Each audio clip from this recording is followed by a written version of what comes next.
Assalamualaikum.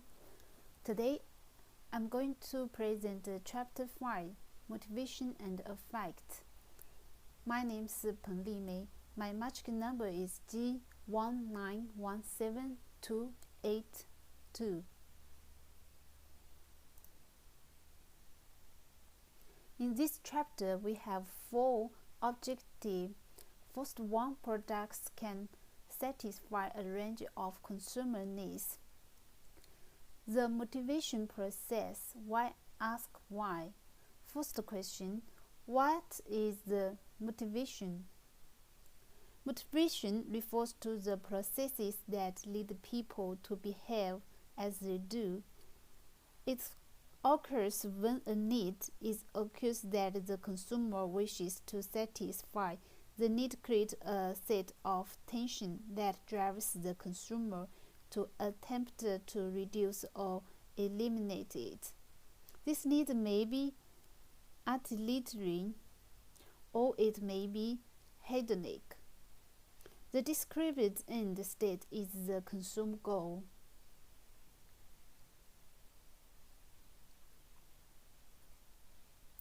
Motivation suggests whether the need is utilitarian or hedonic, the magnitude of the tension is created determining the guidance the consumer feels to reduce it. We call this degree of unreason a drive. Drive theory focus on biological needs that produce unpleasant states of odor. For example, your stomach grumble during a morning class. The also this tension cause motivates us to reduce it and return to a balanced state called homeostasis. Another one is expectancy. Expectancy suggests that expectation of achieving desirable outcomes, positive incentive, rather than being pushed from within motivate our behavior. The next one is motivation direction. Motive have direction as well as suggest. We can reach most goals by a number of rules, and the objective of a company is to convince consumers that the alternative it offers provides the best chance to attain the goal. So, when we focus on utilitarianism, we infer the objective, tangible attributes of products, such as miles per gallon in a car, the amount of fat, calorie and protein in a cheeseburger, or the durability of a pair of blue jeans.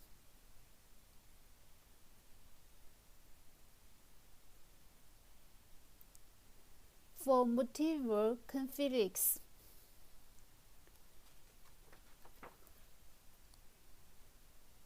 there are 3 general types of conflicts we should understand. The first one is approach to approach conflicts. Second one, approach avoidance conflict. The last one, avoidance to avoidance conflict.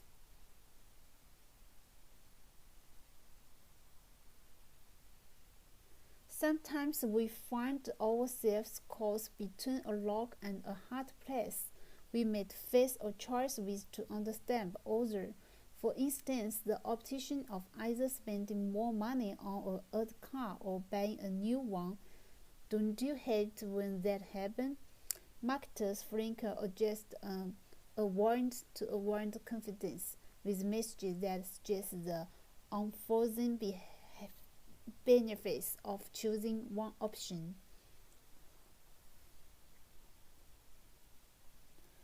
So, how we classify consumer needs?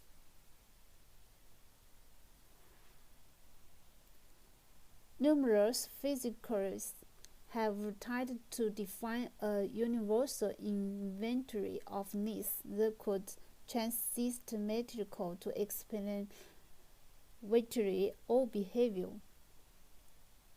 Morris' physical needs. He built in four questions: what is happening, what led up to this situation, what is being thought, and what will happen.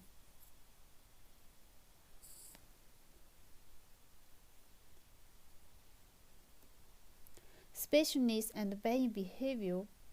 Other motivation approaches have focused on specific needs and their ramifications for behavior.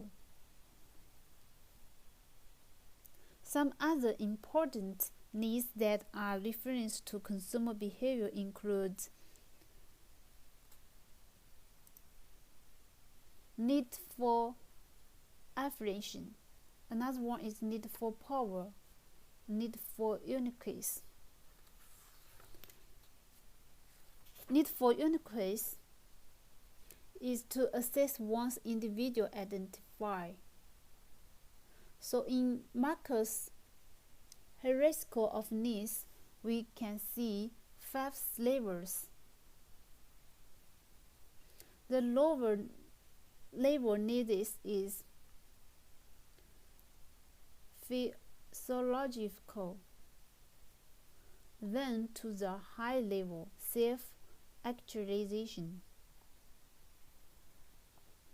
Safety, it means I feel safe in the garden.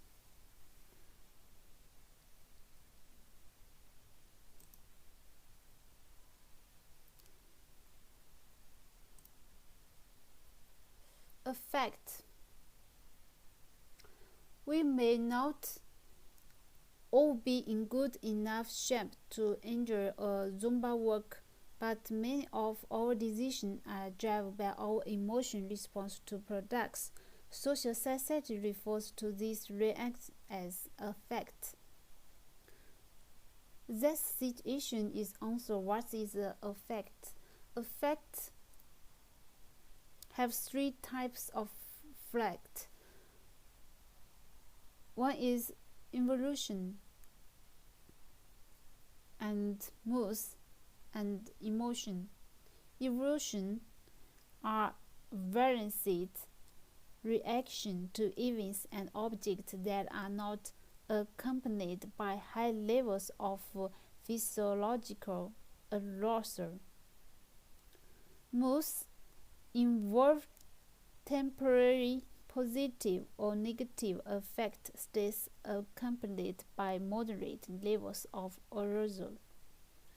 Emotions such as happiness, anger, and fear tend to be more intense and often related to a specific triggering event, such as receiving a once gift.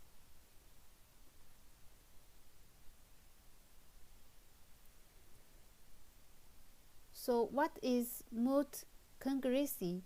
Mood congruency refers to the idea that our judgments tend to be shaped by our moods. Here have some positive act. Positive act. Happiness is a mental state of well-being characterized by positive emotions.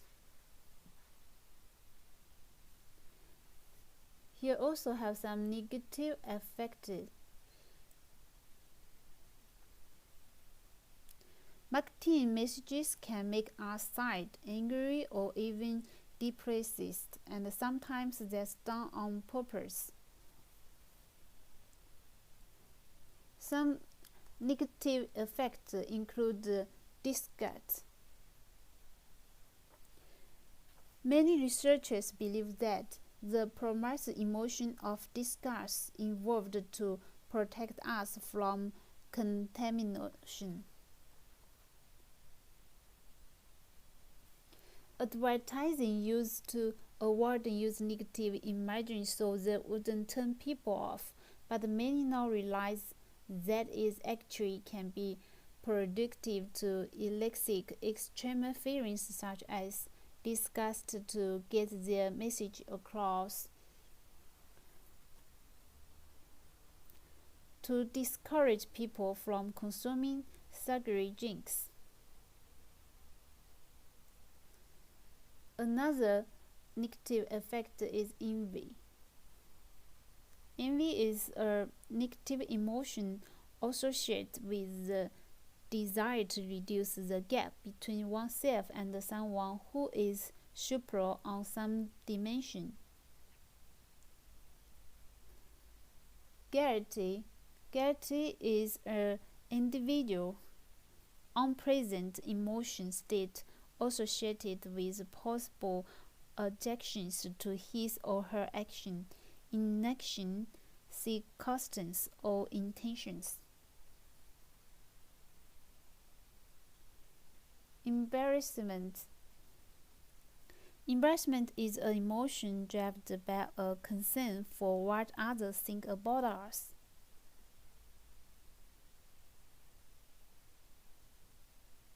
So, how social media tap into our emotions? Here, proponents of a happening economy claim that well-being is the new West, and social media technology is what allows us to accumulate it.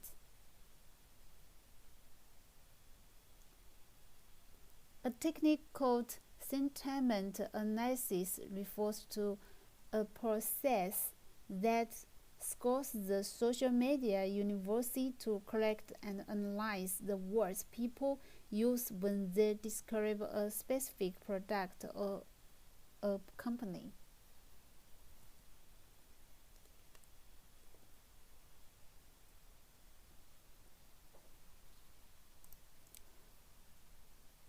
Object number 4. The way we evaluate and choose a product depends on our degree of involvement with the products, the marketing message, or the purchase situation. So, what is involvement?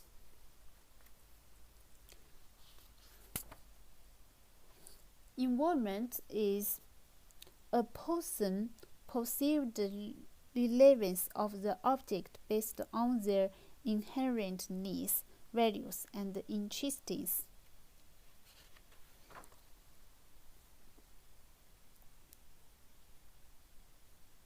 Some types of involvement is very important. Here, mentioned involvement have 10 points.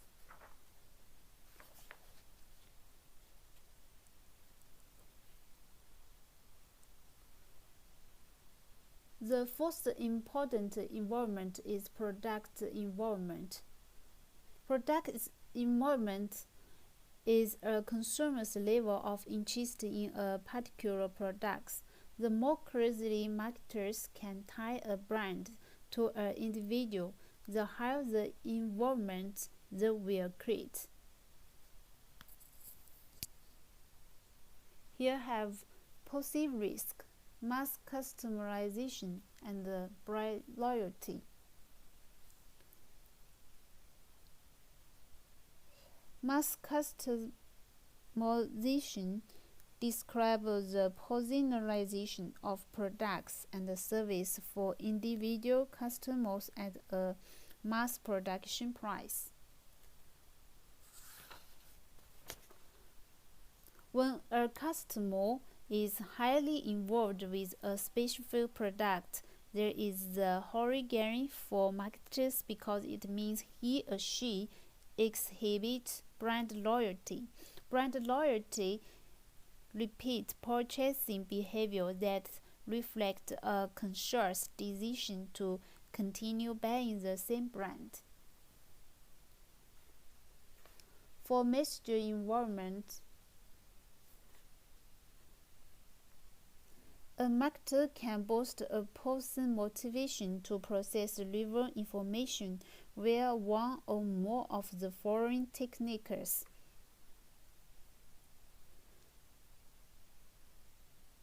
So they have Use novel similarity such as unusual cinematography, sudden silence, or unexpected moments in conversations. Or use promotion stimuli such as loud music and fast action to capture attention. The third one is include celebrate endorsements or value that customers appreciate. Invent new media platforms to grab attention. They also can encourage viewers to think about actually using the products. The last one is create a spectacle where the message is itself a form of entertainment.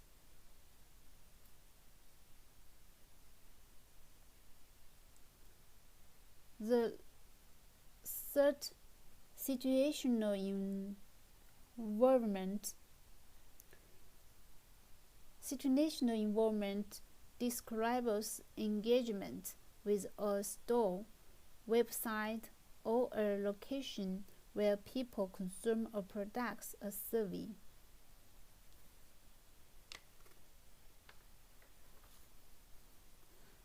That's all of this chapter 5. Thank you for watching and listening.